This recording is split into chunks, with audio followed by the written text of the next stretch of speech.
እንጦጦ ማርያም ታውቃላችሁ? እንጦጦ ማርያም አዲስ አበባ ስትመረቅ አጼ ምኒልክ 4300 ምናምን በሬ ያሳርደው ነበረ። ስንት ሺህ? አሁን እንኳን በሬው የት አለ?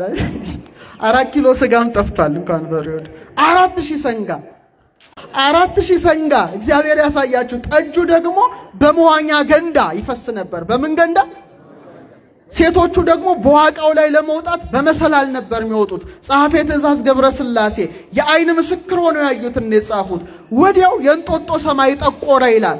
ሰማዩ ጠቆረ። እንደዚህ ፀሐይ አልነበረም። በጣም አስፈሪ ነገር ተከሰተ። ንጉሠ ነገሥቱ ጨነቃቸው። ድግሱ ሊበላሽ ነው።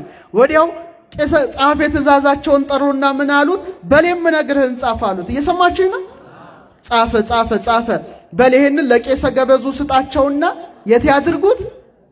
እመቤታችን መንበሩ ላይ ይቀመጣሉት። ወስደው መንበሩ ላይ ሲያስቀምጡት ኬት መጣ ሳይባል ነፋስ መጥቶ ደመናውን በትኖት እንደዚህ አይነት ፀሐይ ፈነጠቀ ይላል። ታላቅ ታምር እመቤታችን የሰራችው። በኋላ ንጉሠ ነገሥቱ ያጻፉት ደብዳቤ ወጥቶ ሲነበብ ምን ይላል? ድንግል ማርያም አንቺን ከመውደድ የተነሳ ቤትሽን ሰራው፣ አንቺን ከመውደድ የተነሳ ሰንጋው ጠጁ እንደዚህ እንዲሆን አደረኩ። አሁን ደግሞ ዝናብ መጥቶ ድግስሽን ሊያበላሽ ስለሆነ የዝናቡን ጌታ ልጅሽን ተቆጩ።